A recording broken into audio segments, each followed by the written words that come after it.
میں سے ایک حدیث پاک آپ کو سناؤں گا، بڑی توجہ طلب، بڑی فکر والی، میرے لیے، آپ کے لیے، ہر مومن، ہر مسلمان کے لیے، ہر کلمہ گو کے لیے، سب کے لیے یہ حدیث بڑی فکر والی، تربیت والی اور ہماری زندگیوں کو صحیح رخ پر پہنچانے والی حدیث پاک ہے۔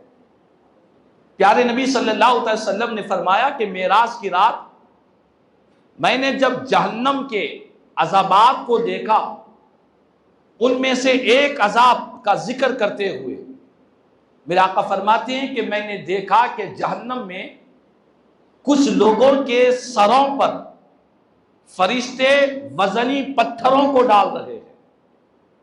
جیسے ہی وہ وزنی پتھر ان کے سر پر گرتا، ان کا سر پھٹ کر چکنا چور ہو جاتا، ریزہ ریزہ ہو جاتا، اور کچھ ہی دیر میں دوبارہ وہ سر جڑ جاتا، پھر اس طرح ان کے سر پر پھر پتھر ڈالا جاتا۔ ایسا عذاب کنٹینیو، مسلسل ان کو ایسا عذاب دیا جا رہا تھا۔ پیارے آقا کریم صلی اللہ علیہ وسلم نے جب یہ منظر کو دیکھا تو میرے آقا کے قلب مقدس کو ٹھیس پہنچی۔ حضور نے فرمایا کہ جبریل، یہ کون سے لوگ ہیں جن کے سروں پر اتنے بھیانک وزنی پتھروں کو ڈال کر چکنا چور کیا جا رہا ہے، جن کے سروں کو کچلا جا رہا ہے؟ آخر یہ دنیا میں کون سا گناہ کرتے تھے؟ کس گناہ کی وجہ سے؟ ریزن کیا ہے؟ کس گناہ کی وجہ سے انہیں یہ سزا دی جا رہی ہے؟ تو حضرت جبریل امین عرض کیا، یا رسول اللہ صلی اللہ علیہ وسلم، بات یہ ہے کہ یہ وہ لوگ ہیں جو دنیا میں اللہ نے ان کو زندگی دی تھی، لیکن یہ اللہ کی نعمتوں کو پاتے لیکن اللہ کی بارگاہ میں اپنے سروں کو نہیں جھکاتے تھے۔ یعنی یہ لوگ نماز نہیں پڑھتے تھے، یہ بے نمازی لوگ ہیں۔ ان بے نمازیوں کو جہنم میں اس طرح کا عذاب دیا جائے گا۔ پیارے اگر سجدوں سے رشتہ توڑیں گے، سجدوں سے دور بھاگیں گے، دنیا کے ہر کام کے لیے وقت نکالیں گے، روزانہ کھانے کے لیے، پینے کے لیے، سونے کے لیے، جاگنے کے لیے، دعوتوں کے لیے، پکنک کے لیے، دوستوں کے لیے، رشتہ داروں کے لیے، سب کے لیے ہمارے پاس ٹائم ہے۔ اگر ٹائم نہیں ہے، وقت نہیں ہے، تو نماز کے لیے وقت نہیں ہے۔ بہت بیزی رہتا ہو، بڑی پریشانیوں میں مبتلا ہو، نماز کے لیے جانے کو قدم نہیں اٹھتے ہیں۔ قدم اٹھنا ایک پہاڑ سمجھا جاتا ہے۔ بے نمازی کا ایک ایک قدم ایک ایک پہاڑ بن جاتا ہے اگر وہ نماز کے لیے مسجد کی طرف آنا چاہے۔ اس کے برخلاف کہیں دعوت کا موقع آ جائے، کہیں گھومنے پھرنے کی بات آ جائے، کہیں دوست احباب کی بات آ جائے، رشتہ داروں کی بات آ جائے، دوڑتے ہوئے چلے جاتے ہیں، وہاں پر گھنٹوں لگا دیتے ہیں۔ لیکن اللہ کی عبادت کے لیے، خدا کی بارگاہ میں سجدہ کرنے کے لیے، نماز پڑھنے کے لیے ہمارے پاس ہزاروں ہیلے حوالے ہیں، سینکڑوں ہیلے حوالے ہیں کہ آج ایسا ہو گیا، کل ویسا ہو گیا، آج یہاں درد ہو رہا ہے، کل یہاں درد ہو رہا ہے۔ یہ پریشانیاں، یہ تکلیف صرف نماز کے لیے ہے، کھانے کے لیے نہیں ہے، بزنس کے لیے نہیں ہے، جاب کے لیے نہیں ہے، دعوتوں کے لیے، فنکشنز کے لیے، پارٹیز کے لیے، پکنک کے لیے، اس کے لیے کوئی ہیلے حوالے نہیں۔ دوائیں کھائیں گے، اپنا کام کریں گے، بیمار ہے تو دوا کھائیں گے اور اپنی نوکری پر جائیں گے، لیکن جب نماز کی بات آتی ہے تو فوراً ہیلے حوالے سہارا لیا کرتے ہیں۔ یہ بڑے افسوس کی بات ہے، بڑی شرم کی بات ہے۔ پیارے نبی صلی اللہ علیہ وسلم نے فرمایا کہ جو لوگ دنیا میں بے نمازی ہو کر مرتے ہیں، جب ان کو قبر میں دفنایا جائے گا تو قبر ان کے جسم پر مل جائے گی، قبر ان کو دبائے گی۔ کیسے دبائے گی؟ میرے آقا فرماتے ہیں ادھر کی پسلیاں ادھر آ جائے گی، ادھر کی پسلیاں ادھر آ جائے گی، قبر اس کے اوپر ٹنگ کر دی جائے گی جو بے نمازی والی زندگی گزارتا ہے۔ میرے آقا فرماتے ہیں کہ جو بے نمازی ہوتا ہے، جب ایک نماز کو عمدن جان بوجھ کر بغیر کسی وجہ کے چھوڑ دیتا ہے اس کا نام دوزخ کے دروازے پر لکھ دیا جاتا ہے۔ اللہ اکبر۔ ہم چاہتے ہیں کہ ہمارا نام عزت کے مقام پر ہو۔ ہم اپنے گھر کے باہر ایک تختی بناتے ہیں کہ یہ میرا گھر ہے، میں اس کا مالک ہوں، میں اس گھر میں داخل ہونے والا ہوں۔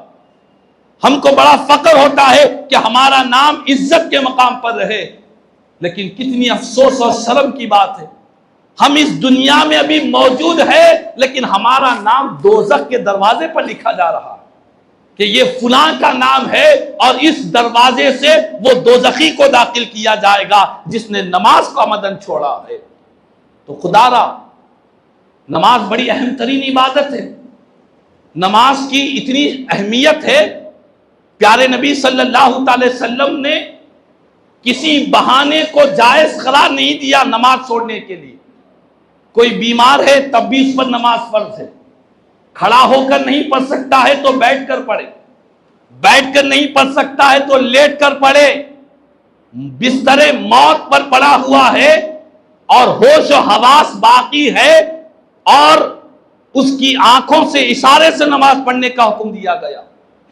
نماز ایسی عظمت والی عبادت ہے کہ جس کی اہمیت قرآن کی ہر پارہ اٹھا کر دیکھے، قرآن کا ہر سورہ اٹھا کر دیکھے، ہر آیت میں، ہر سورے میں، ہر پارے میں ہم کو کہیں نہ کہیں نماز کا ذکر ملا کرتا ہے۔ لیکن آج اس نماز کے بارے میں کوئی سننے کو تیار نہیں۔ گھر میں ماں باپ اولاد کو کہیں، باپ بیٹے کو کہے کہ بیٹا نماز کو جائے تو باپ بیٹے میں اختلاف ہو رہا ہے، انہوں نماز پڑھنے بار بار بول رہے۔ ماں بیٹی کو کہہ رہی ہے کہ بیٹا نماز پڑھ، بیٹی کا ماں کا جھگڑا ہو رہا۔ استاد شاگرد کو بول رہا ہے نماز پڑھو تو شاگردوں کو استاد پسند نہیں آ رہا ہے۔ حد تو یہ ہو گئی کہ بعض جلسوں میں، اجتماعات میں ہمارے بعض مقررین، مبلغین جو بیانات کرتے ہیں، ان کو عنوان دیا گیا کہ آپ نماز کے عنوان پر بولیں، لوگوں کو اس عنوان پر، ٹاپک پر بیان کریں۔ تو ہمارے بعض مقررین نے کہا کہ نہیں، ہم یہ ٹاپک پہ بیان نہیں کرتے۔ پوچھا گیا کہ کیوں نہیں کرتے؟ اسی لیے نہیں کرتے کہ لوگ اس موضوع کو سننا ہی نہیں چاہتے، پبلک ڈیمانڈ ہی نہیں ہے۔ ہماری قوم کو صرف جنت کی باتیں چاہیے، صرف جنت میں پہنچنے کی باتیں چاہیے۔ اگر انہیں نماز پڑھنے کی بات کریں گے تو دوبارہ ہم کو کبھی جلسے میں نہیں بلایا جائے گا۔ یہ فکر ہو چکی ہے، یہ خیال لوگوں کا آ چکا ہے کہ اگر نماز کے بارے میں زیادہ بولیں گے تو لوگ ہم سے دور ہو جائیں گے، لوگ ہم سے کٹ جائیں گے، لوگ ہمارے واعظ و نصیحت کو نہیں سنیں گے۔ اسی لیے ماں باپ بھی خاموش بیٹھے ہوئے، اسی لیے شوہر بھی خاموش بیٹھا ہوا ہے کہ بیوی بے نمازی والی زندگی گزار رہی ہے۔ اگر شوہر بولنا شروع کرے تو پھر میاں بیوی میں جھگڑے، اختلافات، ماں باپ خاموش بیٹھے ہوئے اولاد کے بارے میں۔ کیوں؟ اسی لیے کہ نماز کے بارے میں کوئی انسان سننا نہیں چاہتا، اسی لیے کہ شیطان یہ چاہتا ہے کہ خدا کے بندوں کو نماز سے دور کر دیا جائے تو یہ سیدھے جہنم کی آگ میں داخل ہو جائے گے۔ اسی لیے آپ دیکھیں، پیارے نبی صلی اللہ علیہ وسلم نے فرمایا کہ جو دنیا میں بے نمازی ہوں گے، جنہوں نے نماز نہیں پڑھی ہوگی، کل قیامت کے دن یہ کن کے ساتھ رہیں گے، کن کے ساتھ ان کو جمع کیا جائے گا؟ یہ بات میں نہیں کہہ رہا ہوں، پیارے نبی کا فرمان سنا رہا ہوں۔ حضور فرماتے ہیں کہ بے نمازی قیامت کے دن فرعون کے ساتھ رہے گا، حامان کے ساتھ رہے گا، شداد کے ساتھ رہے گا، قارون کے ساتھ رہے گا۔ یہ کون ہے؟ یہ کوئی نیکوکار بندے نہیں، بلکہ یہ وہ دنیا کے ظالم اور جابر لوگ ہیں جنہوں نے دنیا میں کسی نے خدائی کا دعویٰ کیا، کسی نے اپنے آپ کو خدا کہہ کر کہا۔ ایسے ظالم اور ایسے جابر لوگ جو دشمن خدا ہے، جو دشمن نبی ہے، ایسے لوگوں کے ساتھ اللہ تعالیٰ بے نمازی کو جمع کرے گا۔ اللہ اکبر۔ ہم چاہتے ہیں کہ قیامت کے دن ہم غوث اعظم کے ساتھ رہے، ہماری تمنا ہے کہ ہم قیامت کے دن غریب نواز کے ساتھ رہے، بندہ نواز کے ساتھ رہے، اللہ والوں کے ساتھ رہے، اولیاء اللہ کے ساتھ ہم رہے۔ یہ ہماری تمنا ہے، یہ ہماری جد و جہد ہے، ہماری دلی آرزو ہے۔ لیکن ہمارا عمل کیا ہے؟ ہماری لائف اور ہم پریکٹیکلی فزیکلی وہ کام کر رہے ہیں جو دشمن خدا کے ساتھ جمع کرنے والے کام ہے. جتنے اللہ والے گزرے ہیں، کسی اللہ والوں کی زندگی میں آپ کو ایک واقعہ نہیں سنائیں گے کہ انہوں نے نماز کو لائٹ لیا ہو، نماز کو معمولی سمجھا ہو، نماز کو ہلکا سمجھا ہو. استغفر اللہ، نعوذ باللہ.